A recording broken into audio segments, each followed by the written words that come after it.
ETF index mutual funds నేర్చుకుని stock మార్కెట్లో రాణించాలనుకుంటున్నారా? వెంటనే ఈ నెంబర్కి కాల్ చేయండి.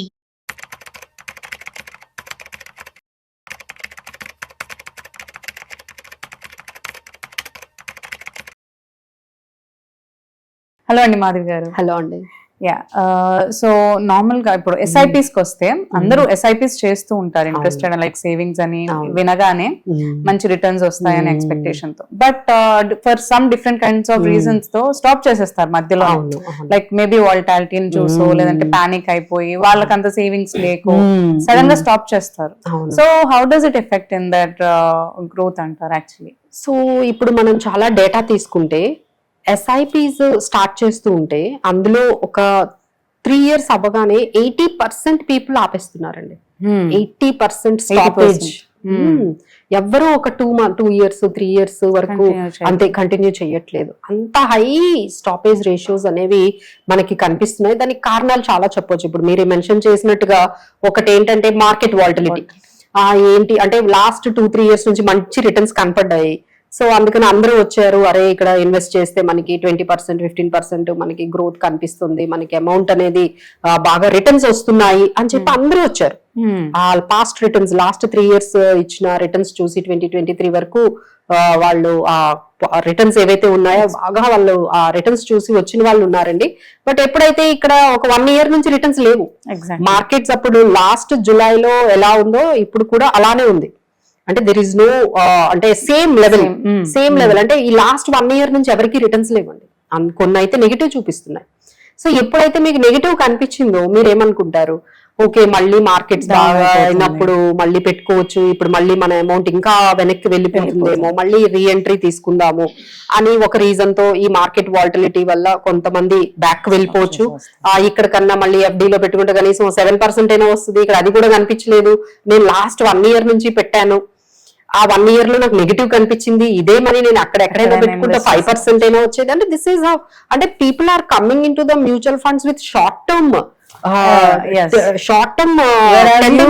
సజెస్ట్ లైక్ అంటే లాంగ్ టైం పెట్టుకోమని సజెస్ట్ చేస్తాను. బట్ వాళ్ళు వచ్చేది ఏంటంటే షార్ట్ టర్మ్ అంటే ఒక 2 years 3 years లోనే వాళ్ళకి రిటర్న్స్ కనిపించాలి. కొంతమంది అయితే 1 year. సో మార్కెట్ లో ఏంటంటే పేషెన్స్ ఉండాలండి. But now days people don't have that much long term view అనేది. అంటే వస్తారు లాంగ్ టర్మ్ పెడదాం అంటే మా దగ్గర కూడా చాలా మంది క్లయింట్స్ వస్తారు, మేము ముందుగానే సజెస్ట్ చేస్తాము, సార్ మీరు 5 years ఉంటాను అంటే 7 years ఉంటాను అంటేనే మనం ఎస్ఐపి స్టార్ట్ చేద్దాము, ఎందుకంటే these are all very risky, 1-2 years కి అయితే సరిపోదు. లేదు మేడం నేను ఒక 10 years పెడతాను అని ఎంతో జోష్ తో వాళ్ళు స్టార్ట్ చేస్తారు. ఆ జోష్ అనేది ఒక 1 year అవగానే ఈ రిటర్న్స్ అవి కనిపించకపోగానే అది వెళ్ళిపోతూ ఉంటారు. That is the first reason. And second reason ఏంటంటే capacity and capability and priorities. ఇప్పుడు మీ దగ్గర ఒక అమౌంట్ ఒక 10,000 20,000 ఉంది, మీరు ఎస్ఐపిస్ స్టార్ట్ చేశారు, సడన్ గా మీరు ఏదైనా హౌస్ తీసుకున్నారు, ఈఎంఐ బర్డన్ పెరిగింది, మీరు ఇది కట్టలేకపోతున్నారు. సో అది ఒకటి మనకి ఇంపాక్ట్ చేస్తుంది.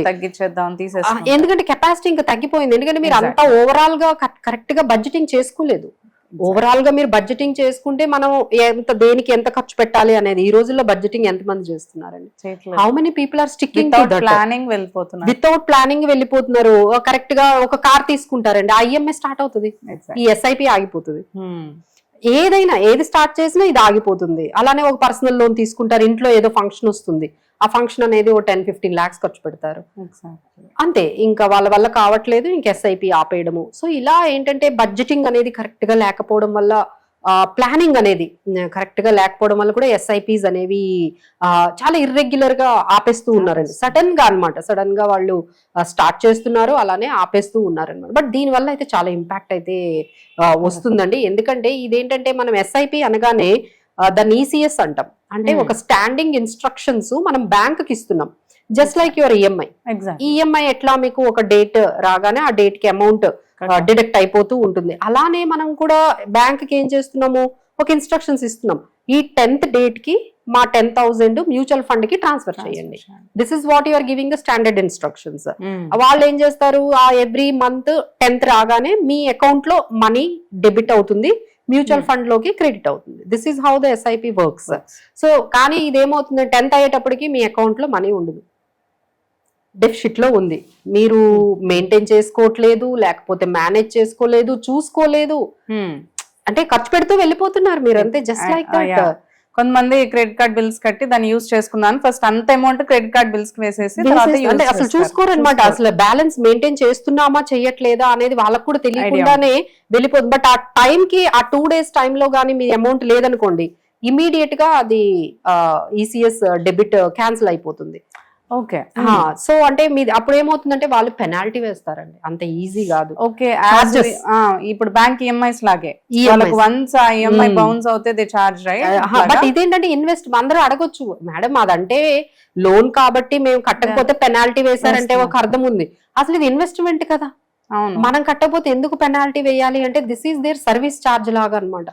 Banks are doing it, but that is very very wrong అండి. ఇంకా సెంట్రల్ గవర్నమెంట్ సెంట్రల్ బ్యాంక్స్ కూడా ఇవన్నీ ఆలోచించాలి. ఇంత పెనాల్టీలు ఆల్మోస్ట్ 500 రూపీస్ ఉంటుందండి. అంటే ఇది this is from bank side.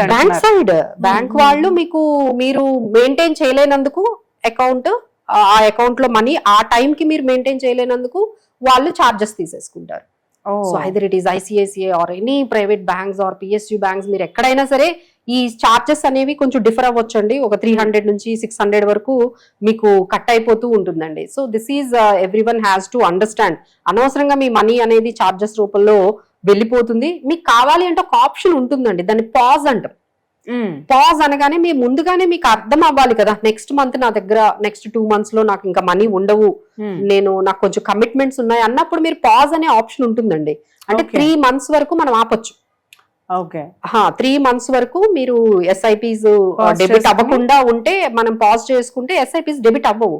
కానీ అంత టైం ఎవరికి ఉందండి? ఆ ఇన్స్ట్రక్షన్స్ ఫాలో అవ్వాలి, ఆ టైంకి వాళ్ళు పాజ్ చెప్పాలి, తర్వాత అది బ్యాంకింగ్ ఇన్స్ట్రక్షన్స్, తర్వాత మ్యూచువల్ ఫండ్స్. అంటే మీకు ఎవరైనా ఫైనాన్షియల్ అడ్వైజర్ ఉన్నారనుకోండి, అది వేరు, వాళ్ళ కాల్. ఇప్పుడు మా క్లయింట్స్ ఉన్నారనుకోండి, మేడం నాకు 3 months వరకు కొంచెం ఇబ్బందిగా ఉంది, మీరు పాజ్ చేయించండి అంటే నేను చేయించేస్తా. బట్ మీరు ఓన్ గా చేసుకుంటే how many people know that? ఇప్పుడు అందరూ ఏం చేస్తున్నారు, ఒక యాప్ ఓపెన్ చేసేసుకొని ఎస్ఐపీస్ స్టార్ట్ చేసేస్తున్నారు. సో దానివల్ల ఏంటంటే వీళ్ళకి ఇన్స్ట్రక్షన్స్ ఎలా ఫాలో అవ్వాలి, సడన్ గా ఆగిపోతే ఎలాంటి చార్జెస్ పడతాయి, బ్యాంక్ నుంచి అండి చార్జెస్ అన్ని కూడా. సో మీ బ్యాంక్ అకౌంట్ నుంచే డెబిట్ అయిపోతాయి. సో ఇవన్నీ కూడా గమనించుకుంటూ ఉండాలండి. సో మా వల్ల కాదు ఇవన్నీ అంటే ఎవరినైనా అడ్వైజర్ ని పెట్టుకుంటే వాళ్ళకి ఒక కాల్ చేస్తే వాళ్ళు పాజ్ చేస్తారు, లేదు అంటే మీరు పాజ్ చేసుకోవాలి. కరెక్ట్ గా మనం ఆ టైం చూసుకొని నెక్స్ట్ 3 months కి నాకు ఇబ్బందిగా ఉంది, లేదు అంటే ఈ రోజుల్లో చూస్తున్నాం కదండి జాబ్స్ లే ఆఫ్స్, శాలరీ రాదు, లేట్ గా వచ్చింది అనుకోండి ఆ మంత్ శాలరీ, ఎట్లా వేయగలరు? లేట్ గా వస్తుంది, లేదు అసలు మీకు జాబే కొంచెం బ్రేక్ వచ్చింది. So you need to do all these adjustments కదా, మన ఫైనాన్సెస్ అన్ని కూడా అడ్జస్ట్ చేసుకోవాలి. సో ఇవన్నీ కూడా మీరు గమనించుకోవాలండి. తర్వాత రెగ్యులర్ గా చూసేది ఏంటంటే కొంతమంది ఏంటంటే ఎస్ఐపీస్ 10 SIPలు ఉంటాయండి, ఒక్కొక్కటి 500 rupees. So these are all many clients we have seen. వాళ్ళు ఏం చేస్తారంటే ఒక యాప్ ఓపెన్ చేసి వీడియోలు చూసి గూగుల్లో సెర్చ్ చేసి ఏ ద్వారా మనీ కంట్రోల్లో ఏది బెటర్ అని కనిపిస్తే వెంటనే ఓ 500 SIP, మీరు ఒక స్కీమ్ చెప్తే మీరు ఒక 500 SIP, ఇట్లా వాళ్ళు ఎక్కడెక్కడ ఏదేది ఒక ETF అంటారు, ఒక స్మాల్ క్యాప్ అంటారు, మిడ్ క్యాప్ అంటారు, లార్జ్ క్యాప్ అంటారు, ఎవరు ఏది బాగుంది మొమెంటమ్ ఏదైతే కనిపించిందో అది ఇమీడియట్ గా తీసేసుకోవడం. సో ఈ విధంగా మీకు ఎన్ని SIPs రన్ అవుతున్నాయి? 500 రూపీసే. మళ్ళీ అలాంటివి ఎన్ని ఉన్నాయి చూడండి, ఒక 500, ఒక 20 స్కీమ్స్, 10 స్కీమ్స్ ఇట్లా వెళ్తూ ఉంటది. అసలు మీకు ఆ స్కీమ్ వాల్యూ 500, మీ చార్జ్ ఎంత పడుతుంది? అంతే పడుతుంది, మళ్ళీ అంతే పడుతుంది. అంటే ఎంత నష్టపోతున్నారో మీరు అందరూ కూడా గమనించాలండి. అంత ఈజీ అనేది కాదు. అంటే చార్జ్ అన్నిటికీ సేమ్ అండి, స్కీమ్ వైజ్ 500.